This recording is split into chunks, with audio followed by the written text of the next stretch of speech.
Hop là, Erev Tov, les Koulam. J'ai entendu 125, 132, on peut pas savoir, puisque tout le monde n'a pas la même édition du Chumash, donc c'est un problème. Exactement, c'est ce qu'on va faire d'ailleurs. Alors, Erev Tov, les Koulam. On revient dans notre étude du livre de Shemot, et on est arrivé, Beshat Tova Umutzlachat, Beperek Yud Gimel, au verset Yud Zayin. Je pourrais vous dire que chez moi c'est la page 62, mais ça ne change rien. Et je pourrais aussi tricher en vous disant que c'est le début de la parashat Beshalach. J'allais dire Vaishlach. Beshalach. Ça a l'air. Donc c'est facile à se repérer ce soir. Perek Yud Gimel, chapitre 13, verset 17. Ok? Donc ça y est, on sort d'Égypte. Zéou. Après tout ce temps, seulement, ça commence tout de suite par quelque chose de... Comme on dit en arabe, c'est past nicht. Ce qui veut dire en bon arabe, on aurait pu s'attendre à autre chose. Puisqu'on nous dit, Vaï beshalach paro et ha'am. C'est-à-dire que celui qui nous envoie, renvoie, c'est Pharaon. Vous allez me dire, bah oui, mais c'est évident, qui tu veux que ce soit.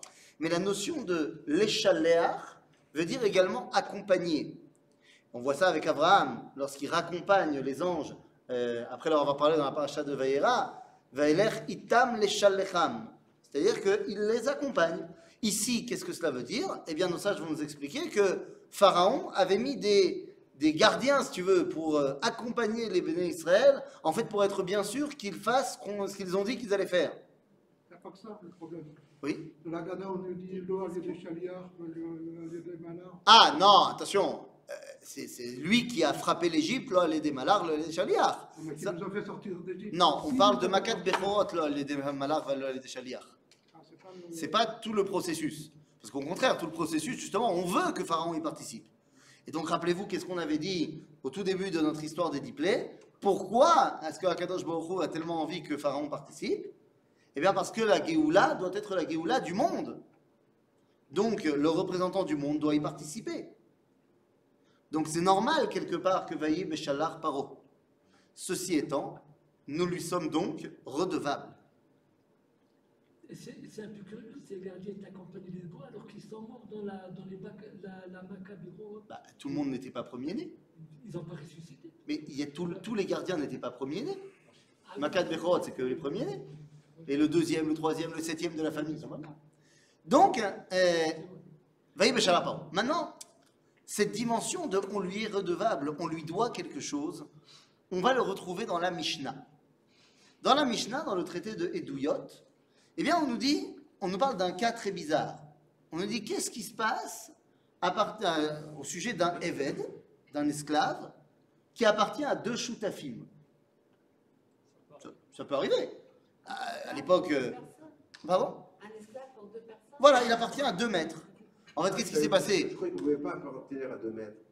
Non, là je te parle au niveau tu vas au marché aux esclaves, ok? Tu as envie de faire un cadeau à ta chère et tendre, et tu as envie d'amener à la maison de quoi faire les travaux ménagers. C'est-à-dire, donc tu viens et tu veux acheter un esclave tout frais qui vient d'arriver, il n'a encore jamais servi, sympa.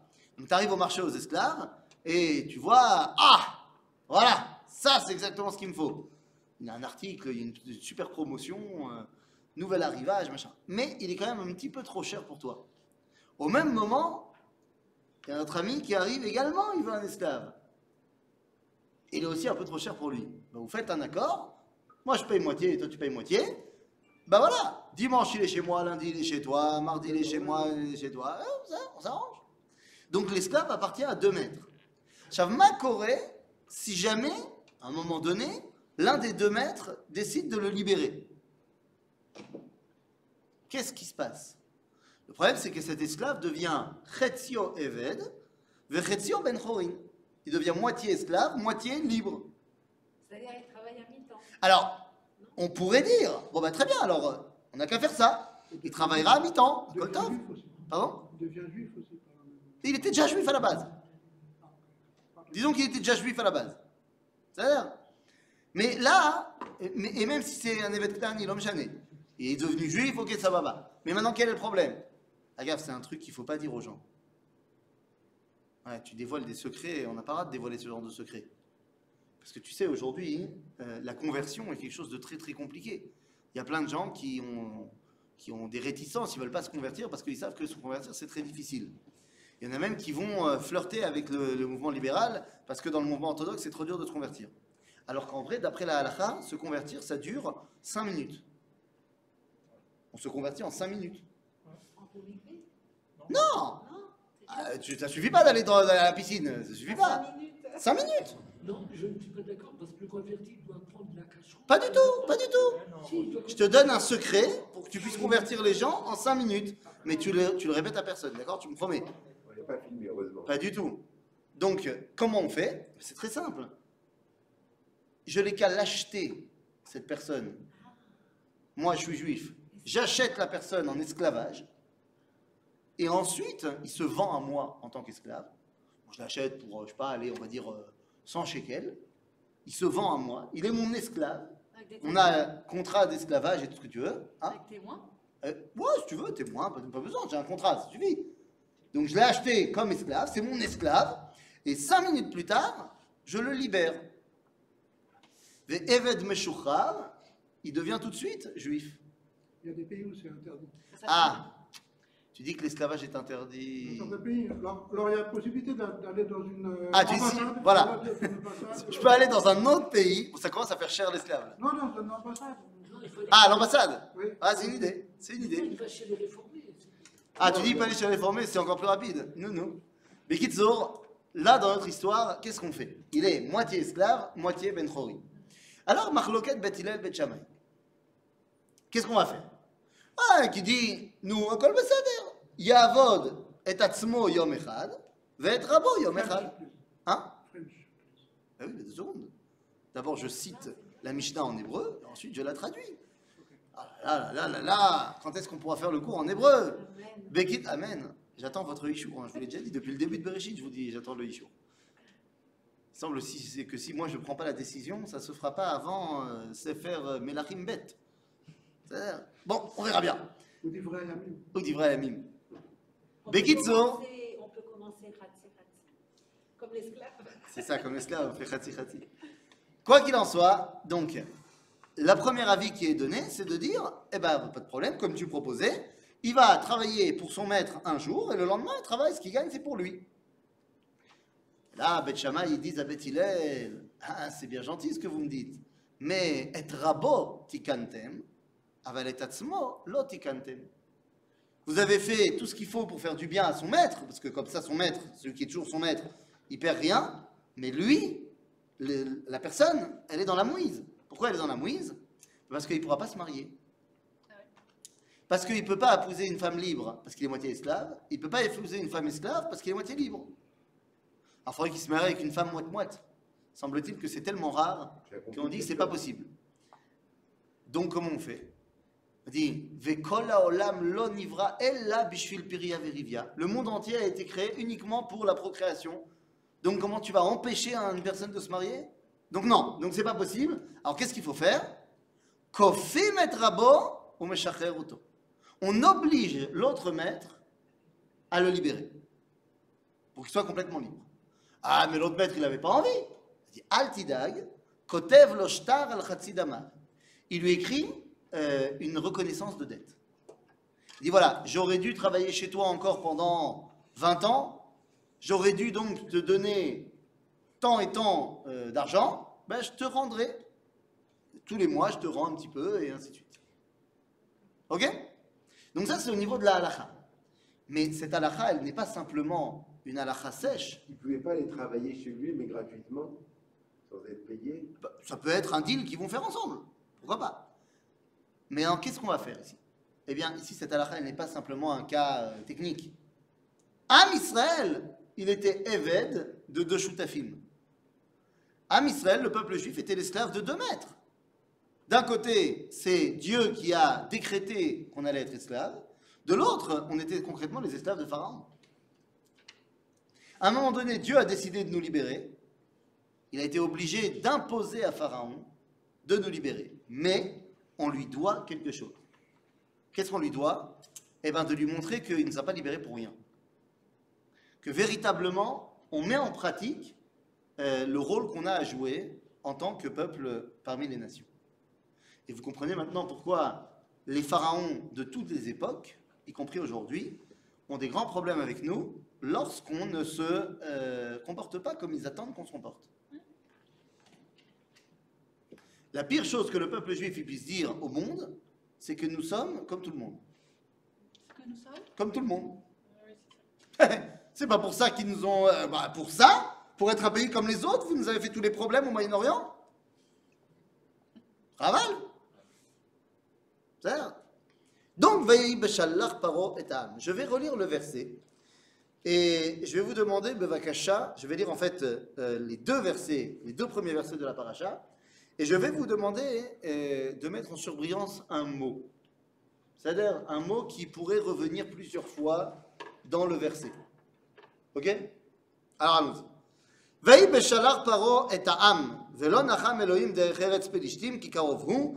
כי אמר אלוהים פן ינחם העם בראותם מלחמה ושבו מצרימה ויסב אלוהים את העם דרך מדבר ים סוף וחמושים עלו בני ישראל מארץ מצרים. Y aurait-il un mot qui revient plusieurs fois, voilà, Aham, exactement. Alors, jusqu'à présent, on avait dit que Aham, c'est le Erev Rav. On se rappelle. Là, on va voir que c'est pas que. C'est-à-dire qu'ils sont évidemment présents dedans, parce que maintenant ils font partie intégrante du peuple juif, ça y est. Mais le fait que le mot Aham revienne plusieurs fois fait référence à différentes parties du peuple juif. De là, on déduit qu'avant la sortie d'Égypte, les Hébreux n'étaient pas considérés comme un peuple à part entière. Pourquoi tu dis ça? C'est une multitude d'individus. Pas du tout. On était déjà un peuple. Bien sûr qu'on était déjà un peuple avant. La preuve, c'est que au tout début du livre de Shemot, lorsque Pharaon va commencer les premiers décrets contre les Juifs, il dit à son peuple Yesh Am Bene Israël Ram Ve'atzum Mimenu. Donc on est déjà considéré comme un peuple au tout début de l'histoire. Donc il y a plusieurs parties de ce peuple, plusieurs personnes qui se revendiquent appartenant à une autre section du peuple juif. Quelles sont ces différentes sections? Eh bien, regardons ce qui est marqué dans le texte.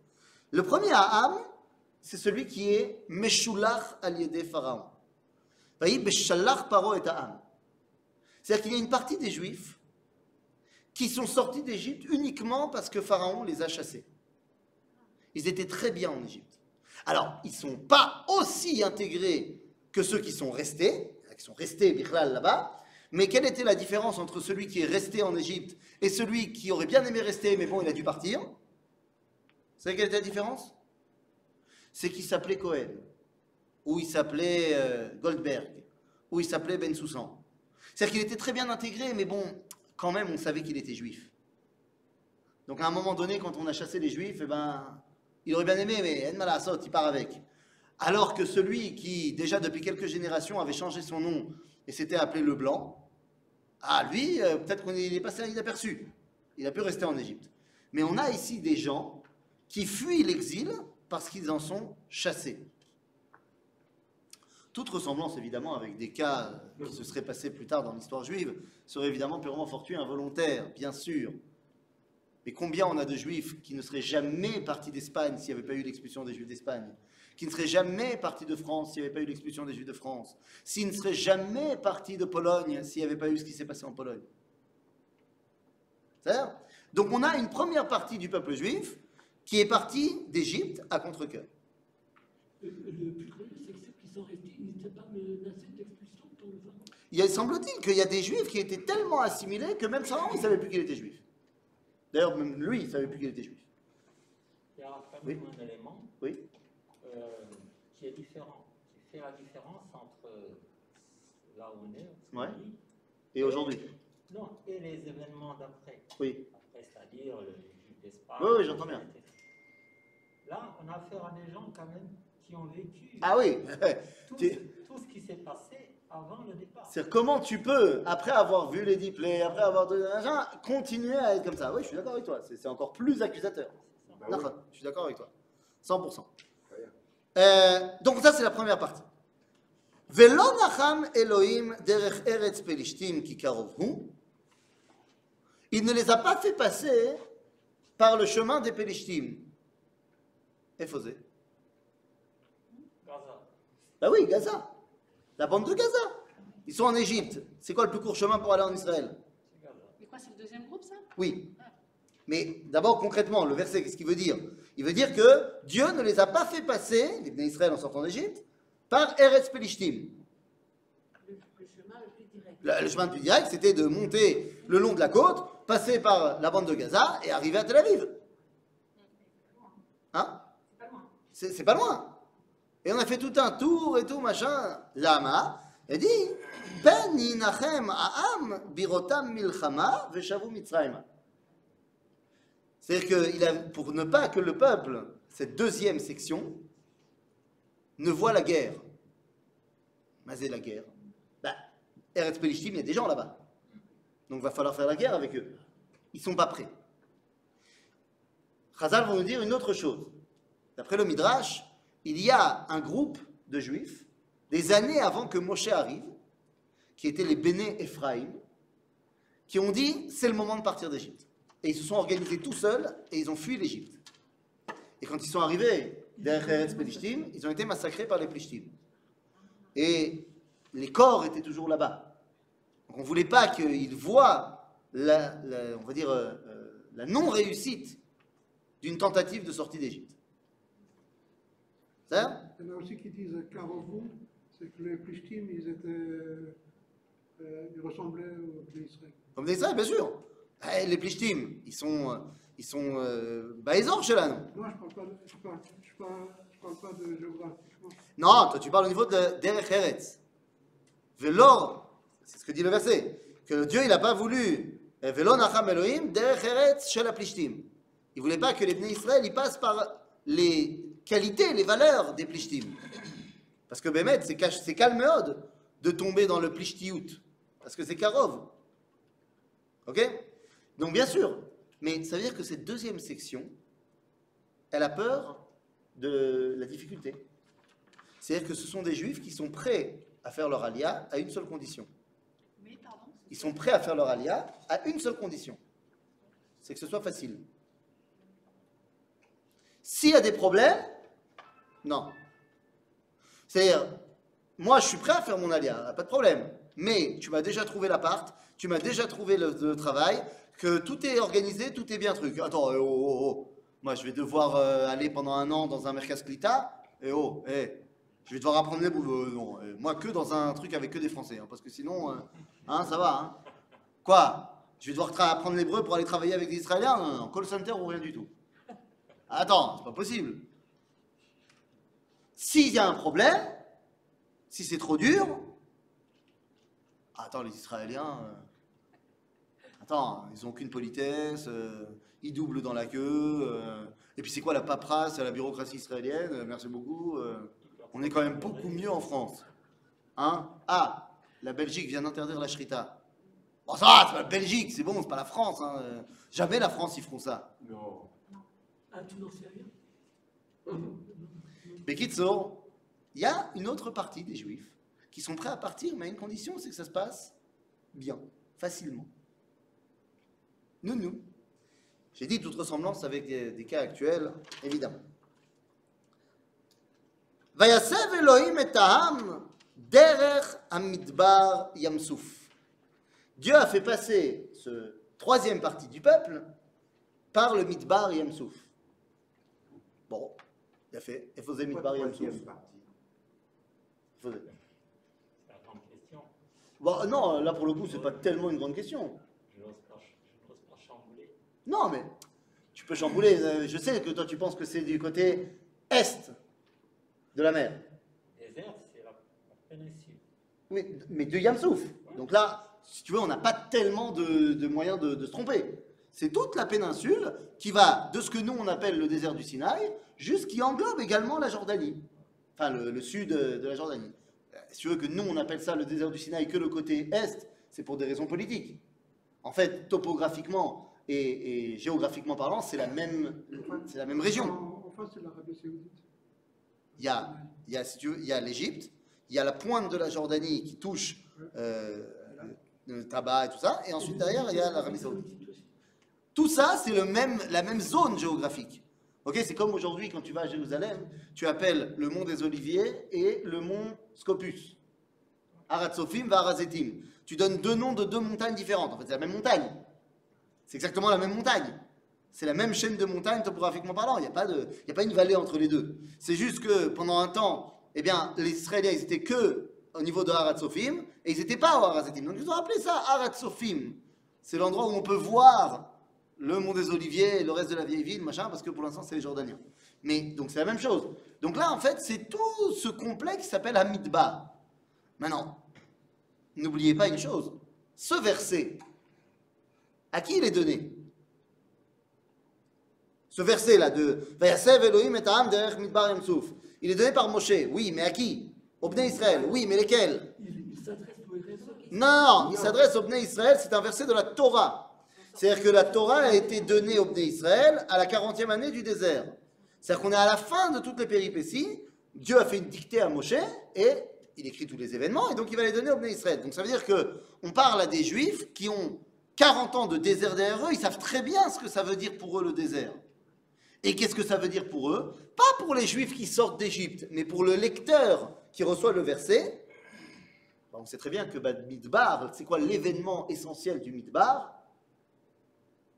Matan Torah. Donc ça veut dire que nous avons une troisième section du peuple qui est prêt à venir à une condition. Zalpi Toire. Si c'est religieux, je viens. Si c'est pas religieux, je préfère rester à Paris. Mais quand il leur a dit qu'il les ferait sortir d'Égypte, c'était Oui. pour aller en Israël. Tout à fait. La première raison. Tout à fait. Donc il leur a jamais parlé de la Torah. Bien sûr. Mais là, le verset, c'est le verset qui nous raconte l'histoire. Parce qu'il l'a écrit après. Ben voilà. Depuis, ils ont reçu la Torah dans le désert. Oui, oui. C'est pour ça que je dis ça. D'accord. Maintenant, donc ça veut dire que cette troisième section, elle dit, moi je viens à une condition. C'est que ce soit religieux. Ah, l'État d'Israël est dirigé par des gens pas religieux. Vaut mieux rester à Williamsburg. C'est quand même vachement mieux. Non, mais je comprends pas. Quoi? Parce qu'il l'a écrit après. Oui. Mais là, il parle du peuple qui est en train de sortir d'Égypte. Tout à fait. Donc tu comment dis, il peut les y Juifs qui avoir- sortent d'Égypte, ils savent pas qu'ils vont recevoir la Voilà, Torah. donc comment il peut y Nahon. avoir cette catégorie? Mais il n'y a pas de problème, parce qu'il y a quand même des gens qui ne sont prêts qu'à partir à l'époque de Moshe que si c'est spirituel. D'accord. Ils n'appellent pas encore ça la Torah, ils ne savent pas ce que ça veut dire Torah. Mais moi, le lecteur qui a reçu le verset, je sais ce que ça veut dire. Ça? Et donc c'est très facile de faire une corrélation avec ce qui se passe aujourd'hui. Parce que c'est bien connu qu'on pouvait mieux faire Shabbos à Alexandrie. Il n'y avait pas Alexandrie à l'époque, mais qu'on pouvait faire mieux Shabbat, Kashrut, tout ça, à Thèbes. Pourquoi? Comment ça, pourquoi? Pourquoi on peut mieux le faire là-bas? Bah, je sais pas, c'est ce que nous disent aujourd'hui plein de gens. Qu'on peut mieux être religieux à Paris, qu'on peut mieux être religieux à Brooklyn, qu'on peut mieux être religieux, bah tu vas venir à Tel Aviv, chas v'shulem. Ah, tu Non, vois, mais il n'y a pas que Tel Aviv aussi. Quoi? Non, mais je veux dire, je comprends pas. Tu dis que les gens qui disent ça sont des hypocrites. Je comprends C'est pas. toi qui l'as dit, hein, c'est pas moi. Je me serais pas permis. On est deux alors. Quoi? Tu sais pas qu'il y a des gens qui préfèrent rester en France ou ailleurs et qui te disent sans honte, mais de manière absolument chutzpaniot, que le judaïsme, il est plus gardé si tu laisses tes enfants à Paris que si tu les fais monter en Israël. Ah oui, avec Moi, les je- clichés, tout le monde devant Moi, les ce qu'on m'a écoles. dit, c'est pas ça. Moi, ce qu'on m'a dit, c'est il faut vraiment se préparer. Oui, ça c'est une autre façon de dire vaut mieux rester à Paris. Si on C'est-à-dire. fait une faute en Israël, Il il faut faut pas dire qu'il Ah, préfère. voilà. Et, Non, et c'est ce qu'on m'a dit. Nahon, ça c'est une autre façon, c'est une façon plus politiquement correcte de dire reste à Paris. C'est chutzpah be'ota mida, seulement c'est chutzpah qui met un costume. C'est la même chose. Mais c'est exactement la même chose. J'ai quelqu'un de ma famille qui a fait son alia il y a 2 ans. Mhm. Là, elle voit son Rosh Yeshiva recevoir la bracha Ah. pour faire son alia. Et le Rosh Yeshiva lui a dit de toute façon les fous ils restent ici. Ah, c'est ça, les fromes ils restent ici. C'est Nora ve'ayom. C'est Rishut déguisé avec une kippa et une barbe. Et un chapeau. Rishut c'est de Racha, Milachon Racha. C'est Ah oui, oui. le faute de dire qu'il y a beaucoup de Tu frappes, qui il parlait préfèrent comme vivre à ça. Paris. Ils n'ont pas les moyens financiers. J'ai pas parlé de ça. Oui, c'est un autre J'ai pas du tout parlé de ça. Moi, je parle de gens qui disent vaut mieux rester à Paris parce qu'on peut mieux y faire la Torah. Comme il y a quelques années, est arrivé à Paris, a été reçu Bekavod Melachim, le rabbi de Sotmar, et quand il est arrivé à Paris, et il a dit il est venu à Paris donner des millions de dollars, et avec pour seul objectif que les gens restent à Paris. Chas v'shalom, qui monte en Israël. Chas v'shalom, parce qu'en Israël, on se déjudaïse. C'est-à-dire, non seulement c'est grave, non seulement c'est du lachon hara, motzi shem ra, c'est rishout déguisé avec une barbe et un chapeau. Je me permets de le dire, et j'ai aucun problème de dire très clairement que le rabbi de Satmar a beaucoup plus de connaissances toraniques que moi. C'est-à-dire, je ne suis pas en train de dire que je suis à son niveau. C'est pas du tout le débat. Il peut être beaucoup plus grand que moi en Torah, mais n'avoir rien compris à la Torah. Donc il n'est pas plus grand. Ça, c'est toi qui l'as dit aussi. Oui, ça colle Non, pas. c'est sûr qu'il a plus de, non, c'est sûr qu'il a plus de connaissances toraniques. C'est-à-dire qu'il peut certainement beaucoup mieux que moi te citer des gemarotes par-ci, par-ci, par-là, des connaissances de halakha par-ci, par-ci, par-là. C'est évident. C'est pas le débat. Oui, mais ça, on Mais, Il rate un épisode. mais voilà, il rate un épisode et c'est malheureux et c'est grave et faut pas laisser faire ça. C'est-à-dire, en malasot. Et c'est surtout le vrai problème, c'est que ce sont des gens qui sont complètement, mais alors complètement détachés, déconnectés de la réalité des Juifs de Chutz La'aretz. Parce que oui, effectivement, quand tu vas avec le rabbi de Satmar et que tu vas arriver rue Pavé et que tu vas faire un grand discours devant les rabbounim de rue Pavé, du 19e et tout ça, machin, pas de problème. Mais, mon ami, en France, la situation des Juifs de France ne se limite pas aux 80 000 personnes qui sont rattachées au noyau dur de la communauté juive. Et non, plus de la moitié des Juifs de France, c'est-à-dire plus de 200 000 Juifs, ce sont des estimations, on n'a pas de chiffres précis, mais plus de la moitié des Juifs de France ne sont même pas inscrits à une communauté pour s'y faire enterrer quand ils vont mourir. Et même ceux qui sont inscrits, ça ne les empêche pas de ne pas pouvoir rentrer le Shabbat chez eux parce que la porte elle est fermée, parce que la lumière elle s'allume automatiquement dans le couloir. Tu dis, ils rentrent quand même. Il y en a qui rentrent quand même. Il y en a beaucoup qui rentrent quand même. Et je vais te dire, même pour ceux qui sont des Frum de Yiddishkeit et Men, il y a le dernier livre du Rav Bochko qui est sorti qui leur permet de rentrer quand même. C'est ça, mais pas de. Mais t'inquiète pas, ces juifs-là, ils n'écoutent pas le Rav Bochko. T'en fais pas, n'aie pas peur. On perd Belgium aussi, que ça. Ah, après, il y a une question. Et le problème, c'est que la grande dérive des Juifs de France, c'est les mariages mixtes aussi. Mais bien sûr. Bon, mais Kitsour, vous avez compris à quel point c'est pas bien de dire ça. Mais on voit que ça a le dos long. Voilà, ça C'est fait incroyable longtemps. que l'histoire se répète. Malasot. Et comment on peut faire l'unité entre tout ça? Ah, bah montrer la vérité. Oui. Voilà. Et eux, ils disent qu'ils détiennent la vérité. Eh ben, c'est pour ça qu'on étudie la Torah. Et Et on leur montre dans les psukim qu'ils ont tort. ils reconnaissent quand ils étudient. Quand ils sont de bonne foi, ils reconnaissent. Non, mais attends, ton interprétation de ce passage, que c'est les gens qui voulaient la Torah, etc. Ah, tu dis, C'est pas dans les psukim, tu dis, c'est pas exactement dans les versets. Parce que dis-moi, chasser psukim qui disent qu'il faut venir ici. Non, mais Il a fait. en l'occurrence. Alors, si vraiment je rentrerais dans un débat avec telle ou telle personne, eh bien, je saurais trouver d'autres jokers au-delà de ce simple pasuk. Ouais, mais ils ont toujours une réponse. Non, Ils ont aussi- c'est faux. C'est faux. Oui, et Non, c'est Même faux. si le monde de la Torah partait d'Israël, alors on partirait. Non, mais c'est faux.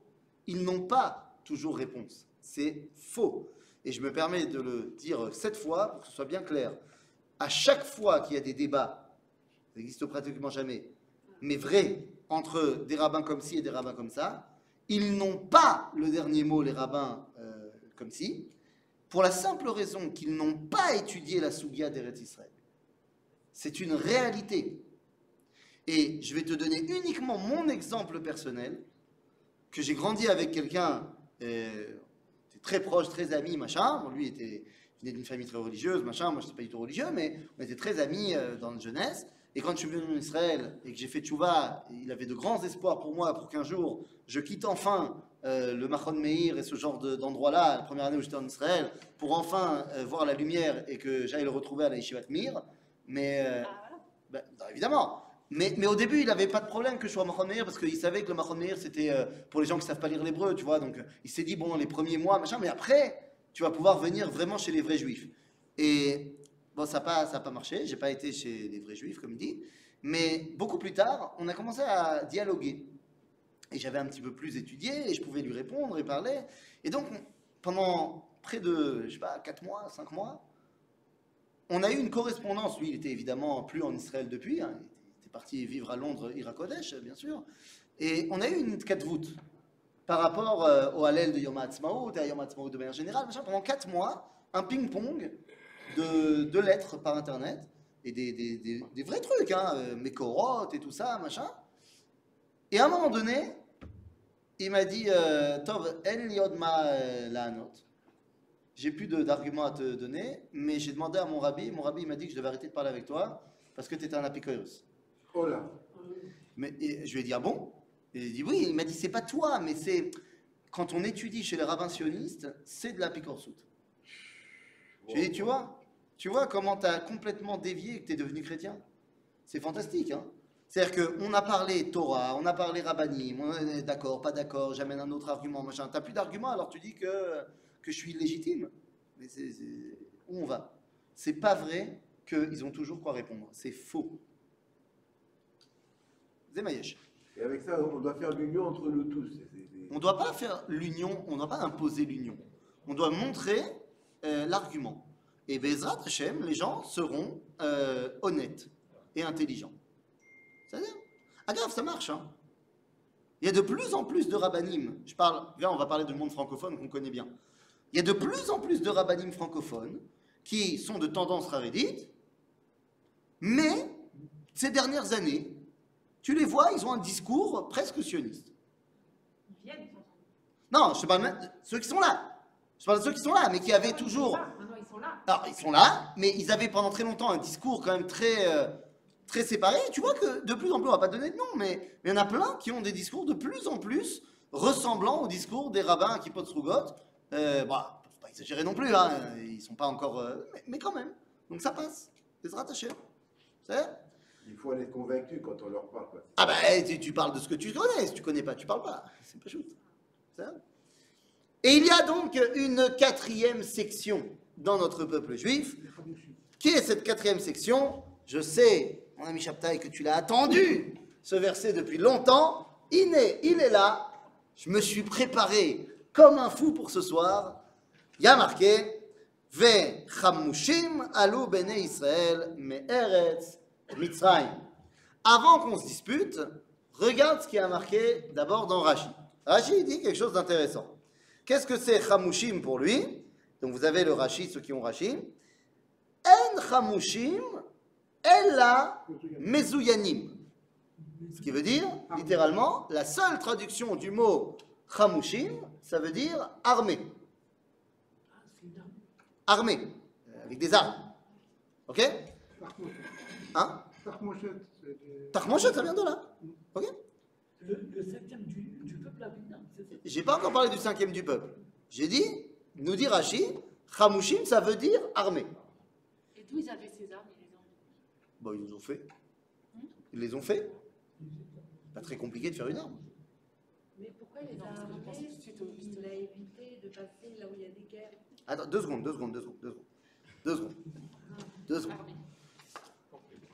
Rashi continue et dit Davar acher, autre explication, Echad michamesh, 1/5 du peuple. 2 secondes. Ça, c'est ce que nous dit Rashi. J'en profite avant de rentrer dans la marloquette de vous expliquer un des principes fondamentaux de Rashi. À chaque fois, dans tout son commentaire, lorsque Rashi dit Davar acher, ça lui arrive souvent de dire une explication, ensuite il dit Davar acher et dire un autre truc. C'est pas que Rashi, il sait pas faire la différence entre les deux. Davar acher dans Rashi, c'est toujours Davar acher mais auto Davar. C'est-à-dire une autre facette de la pièce. C'est jamais contradictoire, c'est toujours complémentaire. C'est un double sens. C'est-à-dire que pas l'un annule l'autre, mais il faut comprendre que c'est les deux. Donc là, si on veut comprendre Rashi, ça veut dire qu'il nous dit que 1/5 du peuple était armé. D'accord? Maintenant, 2 secondes. Pourquoi est-ce qu'il y en a qui sont partis armés? Mais parce que c'est pas les mêmes juifs du tout que ceux qui ont peur. Il y a des juifs qui ont dit, mais bien sûr qu'on sort, nous on est prêts, allez on a des tanks, on a des F-16, on y va, on va les éclater, on a Tsahal derrière nous. Il y en a des comme ça, qui sont prêts à venir en Israël, Dafka pour faire l'armée. Combien on a vu de gens qui sont venus parce qu'il y avait une guerre en Israël? Ils ont dit je participe. Et après ils sont restés. Pendant la guerre des 6 jours, il y a eu un afflux énorme. Bon, le problème c'est qu'elle a duré que 6 jours. Le temps qu'ils arrivent et qu'ils se préparent, c'était fini. C'est malheureux, mais ils auraient bien voulu, mais voilà. Les 6 jours les ont amenés. Oui, oui, non, c'est très bien. Je veux dire, ils étaient chauds pour se battre, le temps qu'ils arrivent, machin, bon. Maintenant, il est temps d'arriver à notre histoire. Parce que le Chamushim, Alou Bene Israël, eh bien, de là, on va suivre l'enseignement de nos sages qui dit que c'est 1/5 du peuple seulement qui est sorti d'Égypte. Alors, je sais que, toi tu dis, Chamushim, ça veut dire armée. Armés, équipés. Et oui, équipé militairement, quoi. Prêt à se battre. Et ça ne veut pas dire Echad Michamesh. Mais Bimchila, et je t'adore, c'est pour ça que je te le dis avec toute ma bonne foi, c'est un problème d'Ulpan. Pas que tu ne comprends pas ce que veut dire le mot Chamushim, que on a trop tendance en français, et quand on traduit la Torah, de faire fi complètement des racines grammaticales. C'est-à-dire que les mots en hébreu qui ont la même racine sont reliés. Ils ne veulent pas forcément dire la même chose, mais ils sont reliés dans leur essence. Pourquoi est-ce que le mot armé, équipé comme tu dis, on a dit ça en hébreu avec un mot qui ne peut pas nous faire penser au mot chamesh. C'est-à-dire que chamouche nous fait évidemment penser au mot chamesh. Ça c'est malasot. Ben, il y a d'autres mots aussi comme ça. Bien sûr, non mais bien sûr, c'est pas le seul. Là, je parle de celui-là, mais je veux dire, bien sûr, il y a, quand tu prends le mot erev, ça veut dire quoi erev? Le soir. Mais c'est totalement relié au mot Me'arev, Irbouv, Arov, comme on a dit dans Makate Arov. Lama. Mais parce que, c'est Irbouv, Me'arev, c'est mélangé. Le soir, tout est mélangé puisqu'il fait nuit. Donc tu n'arrives pas à distinguer les choses. Et donc, tu penses que les mots qui ont La même racine la même racine, ont forcément un lien. Le lien n'est pas toujours évident, mais ils ont un lien. il y en a beaucoup. Mais oui, je suis d'accord avec toi. Bon. Il faut chercher le lien. Quel est le lien? Ah, il faut chercher. Ben oui, j'ai dit, il n'est pas toujours évident. Mais il faut chercher le lien. Mais peut-être que parfois on va chercher un petit peu. Alors, peut-être, là tu vas voir qu'en l'occurrence, elle n'est pas du tout petite la bête. Parce que d'où est venu, au niveau étymologique, hein, je ne parle pas au niveau Torah, d'où est venu le mot chamouche, qui veut dire équipé militairement? La main, La main? le sang doigt. Non, pas du tout. Elle est venue du chomesh.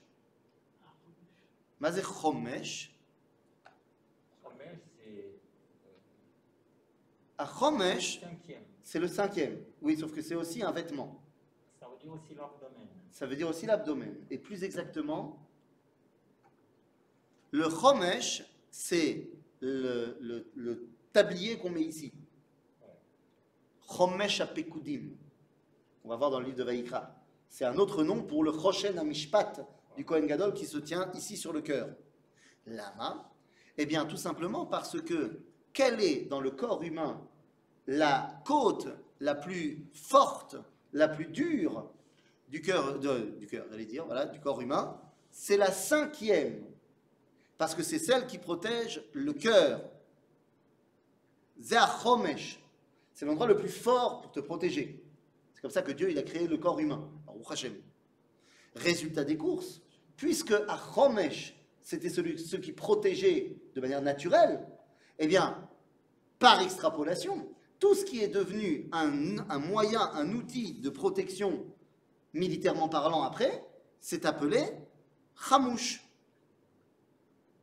Donc, oui, là c'est clair que le lien entre Chamouche armé est lié avec Chamesh 5. Et donc, c'est ce qui va amener, Rashi, mais pas seulement, de dire que bien sûr que Chamouche, ça veut dire armé, ben, évidemment, c'est le sens premier du terme. Mais qu'est-ce que ça veut dire également? Un cinquième.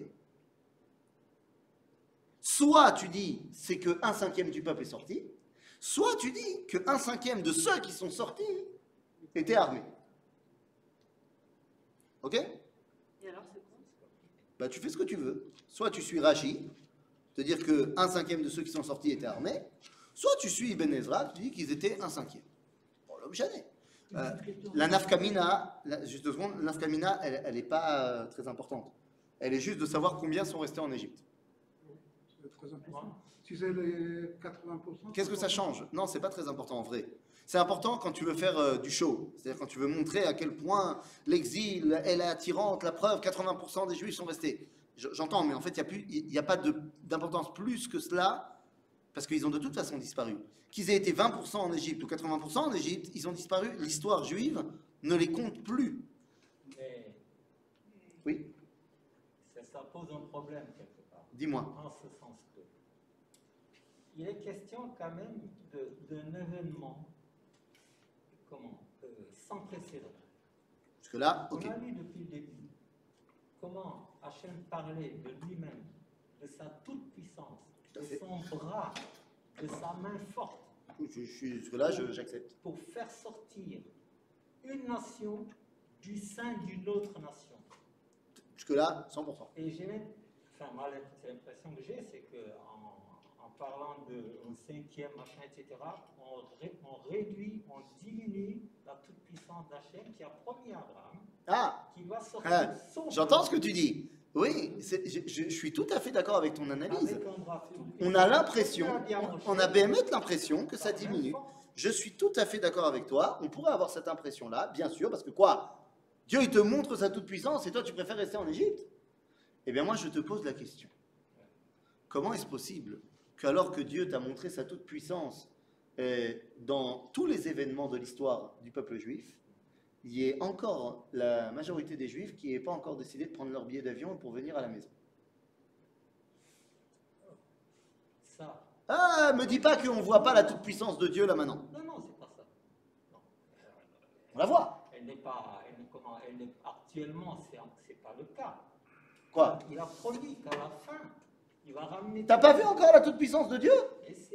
Ah ben voilà. Mais je veux dire, tous les Juifs ne sont encore pas revenus. D'accord. Il l'a promis. D'accord. Il va le faire à la fin. Mais on va d'accord, vivre- mais moi je parle pas de ce que Dieu il va faire. On va vivre un événement extraordinaire.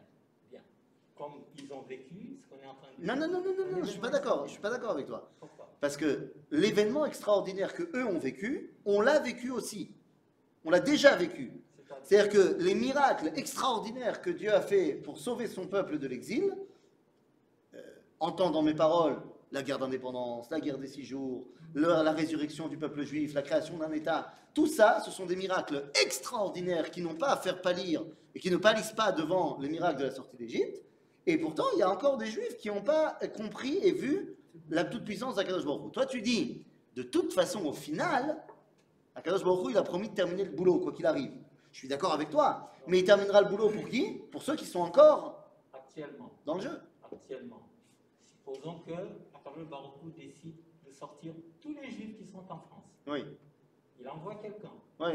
pour faire comme Moshe. a Comme Moshe. Bah, tu verras qu'il y en a plein qui ne vont pas sortir. Bien sûr. Je crois que tu ne connais pas bien les gens appelés les Les gens juifs. qui se sentiront plus français que Non. juifs resteront. Mais enfin, Non, il ne faut pas qu'on leur prête quand Non, même c'est plus. un entêtement plus que. tu dis pas plus que ce que l'histoire elle a montré. Parce que. Excuse-moi. C'est facile aujourd'hui de rester. Attends, excuse-moi. S'il y avait ces Haggai. événements-là, Haggai est un prophète comme Moshe. Il a été envoyé au nom de Dieu. Et il dit à tout le monde de repartir. Que ça y est, Dieu il a dit, rentrez. Ils n'ont pas, Vous avez un descendant direct du roi David. qu'est-ce qu'il a fait? ils n'ont pas, Ben, ils ne sont pas écoutés. Non, lui, qu'est-ce qu'il a fait? Il a dit venez. C'est tout. Bon, plus ou moins. Il y a une différence avec Moshe. Ah, tu dis il n'a pas fait des miracles. Ah, toi il te faut les miracles. Non, c'est pas moi, c'est le peuple. Le peuple a Moi je vu- suis désolé de te contredire. Ils ont vu quelque chose. Toute l'histoire des miracles montre que les miracles ça marche pas. Je veux dire, c'est pas que ici que ça marche pas. Tous les miracles, dans tout le Tanakh, dès qu'on te fait un miracle, Là, je regrette, mais là, ça a marché. ça a marché pour une partie. En Égypte, ils sont. Ben non, ils sont pas tous partis. Ça, c'est Non, non, c'est sûr qu'ils sont pas tous partis. C'est pas. Il y a un pas 4/5 comment- qui C'est sont sûr, restés. même si je rentre pas dans 4/5, Il y a c'est sûr aucun- qu'ils sont pas tous Il n'y a partis. aucun élément qui soutient ça. Ah si, celui-là, Qu'ils ne sont pas tous partis. là, il est, je viens de te le dire. Ça, c'est aller chercher la tube. Si je te dis bara, bara, c'est quoi? Mis à l'extérieur. Bara, Oui, Ça crée de Oui. l'extérieur. ouais, c'est le mot traduit par créer. oui, Bien. Il a un autre sens oui. qui signifie manger. Alors, Pourquoi quel est le rapport? Pourquoi ça Ouais, signifie bien, manger J'ai pensé que peut-être Rachid donnerait une explication. Pourquoi ça signifie manger? Ça signifie manger, bara.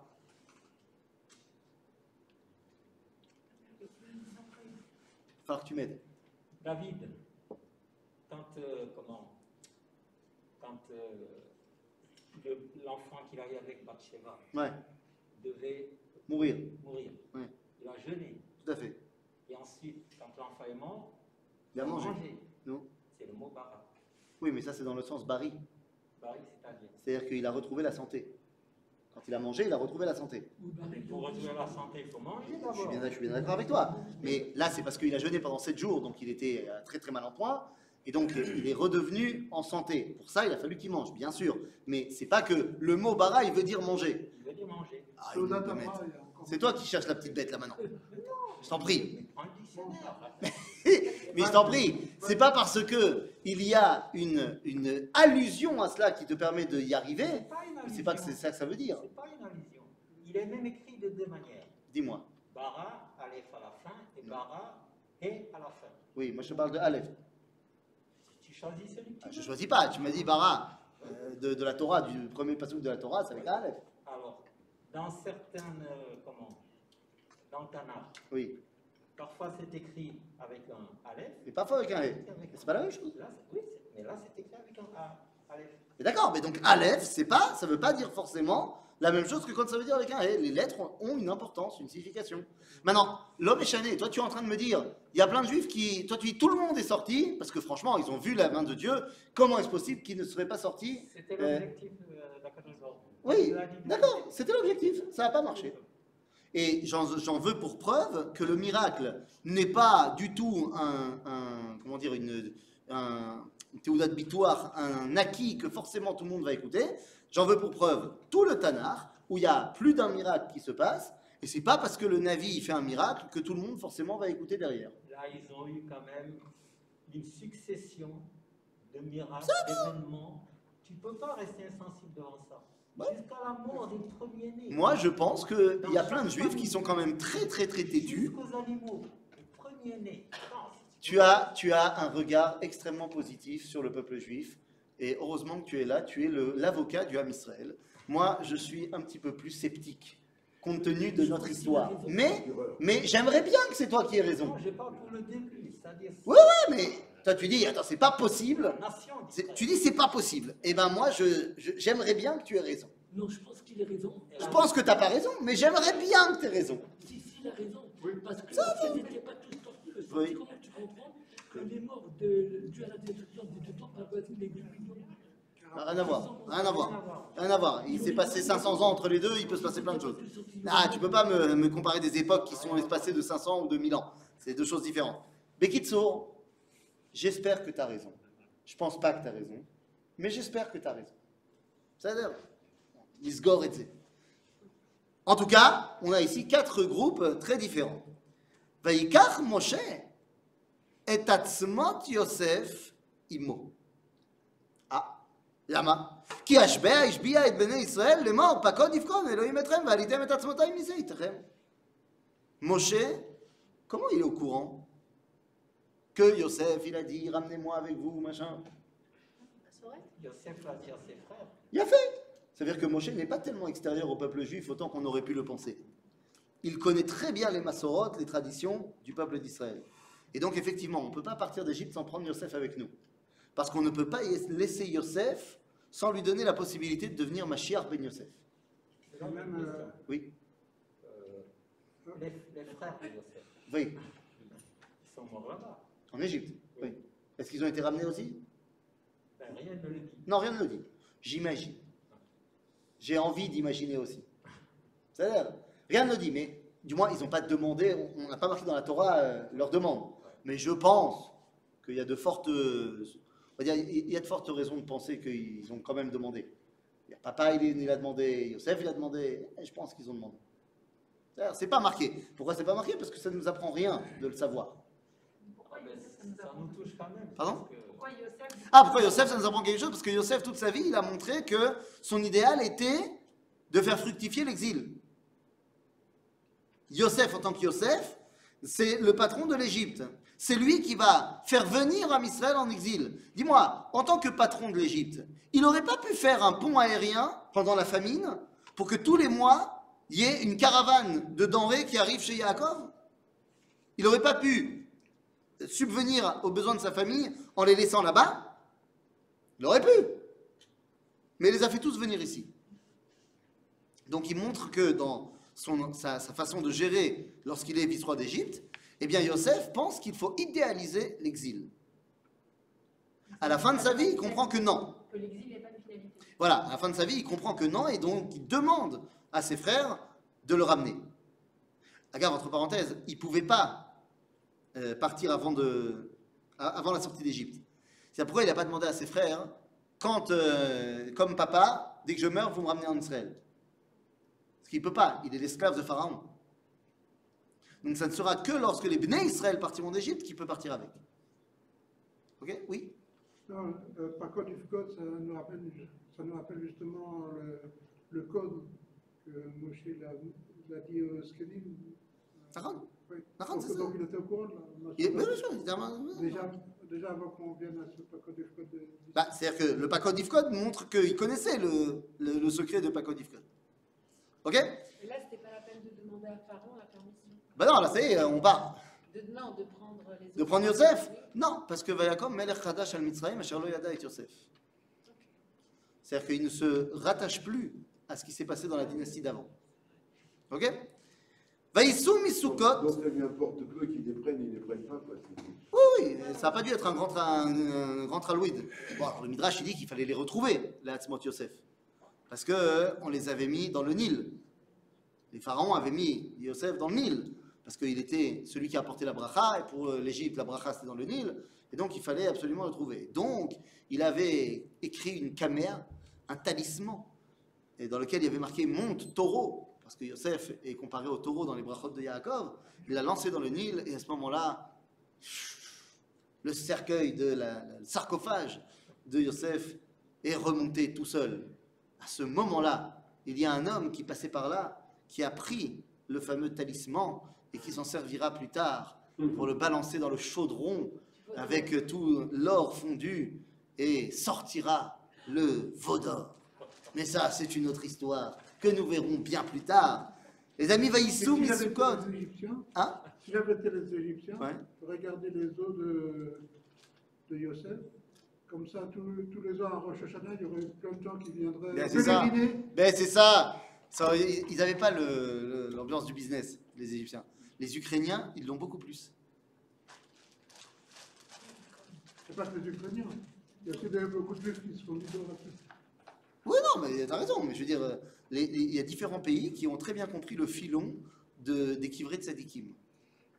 C'est-à-dire, c'est un filon. C'est pour ça qu'ils ont. Oui, oui. בסדר?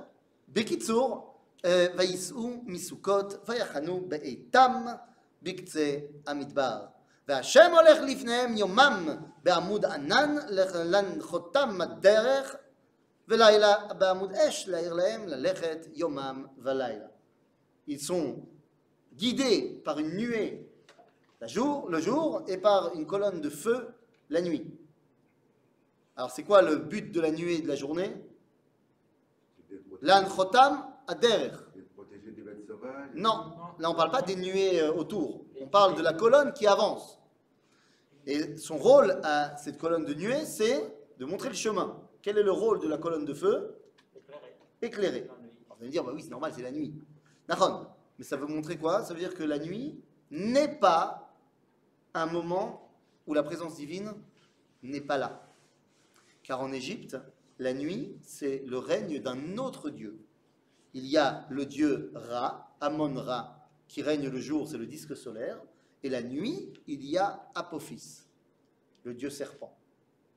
Et donc il y avait quelque chose de très très ancré chez les Juifs, chez les Bnei Israël, pas les Juifs, chez les Bnei Israël de l'époque, c'est que la nuit, ce n'est pas le Dieu, c'est son alter ego. Il fallait donc leur montrer que la nuit, dans le Ham Israël, elle est tout aussi éclairante que le jour. Il n'y a pas deux divinités. Bien sûr qu'ils devaient le savoir, mais il y a une différence entre le savoir et avoir vécu 210 ans de lavage de cerveau continué. C'est-à-dire Mais là, Hein? on a dit Et mon interrabalé. Et Vélouna Trabal, exactement. Là, au début, avant que je me sois trompée, Dis-moi. on dit que Pharaon, il est avec eux. Non, il les envoie. C'est-à-dire qu'il a des mecs à lui Ils qui vont avec qui eux. vont avec lui. D'accord, donc il marche jour et nuit avec eux. Ouais.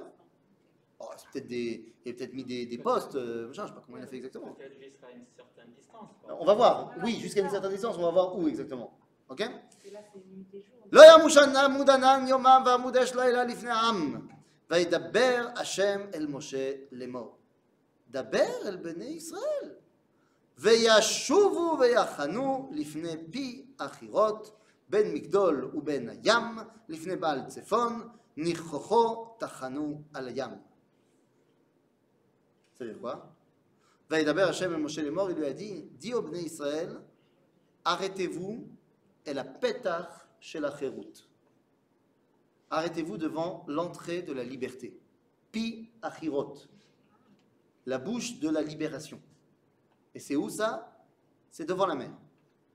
Juste en face de Baal Tsephon, un des dieux de l'Égypte. Lama, parce que alors, le Midrash il dit que toutes les autres divinités avaient été détruites pendant les Makot, mais celui-là il est resté. Et donc pour les Égyptiens, c'était la preuve que finalement le Dieu d'Israël n'est pas meilleur que les leurs. On va faire la dernière carte lors de l'ouverture de la mer Rouge. Mais ici, qu'est-ce que ça veut dire? Ça veut dire qu'il va falloir que tu fasses face à ton ennemi. Jusqu'à présent, les Bnei Israël n'ont pas eu à faire face aux Égyptiens. Là, il va falloir faire face. Mais là, il leur dit de retourner de Vayashou. Non, Vayashuvu Vayachanu. Vayashuvu Vayachanu. Retourner, mais pas en Égypte, devant la mer, et on se pose. D'accord. Pourquoi il les a pas fait arrêter direct? Parce qu'il faut qu'ils comprennent qu'ils doivent se retourner pour faire face. Quand tu avances, tu dépasses et je ne regarde pas. Retourne-toi, il faut faire face. Il faut voir les Égyptiens arriver. Ok? Et effectivement, Va'amar Paro, Livene Israël, Nevochim hem ba'aretz sagar alehem hamidbar. Les envoyés de Pharaon viennent lui dire, ils tournent en rond, hein, les Bnei Israël. Ils sont perdus là. Ils font n'importe quoi. Et à ce moment-là, ils sont égarés. וחיזקתי את לב פרעה ורדף אחריהם ויקבדה בפרעה ובכל חילו וידעו מצרים כי אני השם ויעשו כן. Là Dieu dit, je vais faire en sorte que Pharaon revienne. Bon, ça c'est du point de vue de Dieu. Mais pourquoi Pharaon, lui, il décide de revenir? Comment il se l'explique à lui? Et comment il va expliquer ça à son peuple alors qu'on a dit qu'il a accepté, qu'il a été convaincu par les 10 plaies que Israël doit sortir, doit d'être celui qui dévoile la Kadosh Baruch Hu dans le monde. Comment est-ce possible que maintenant, il revienne sur sa parole 3 jours plus tard On verra la semaine prochaine. et qu'il veuille les poursuivre? Eh bien ça, on verra la semaine prochaine. Chazak Baruch. Tu nous as dit hier. Eh oui. Le feuilleton, il s'arrête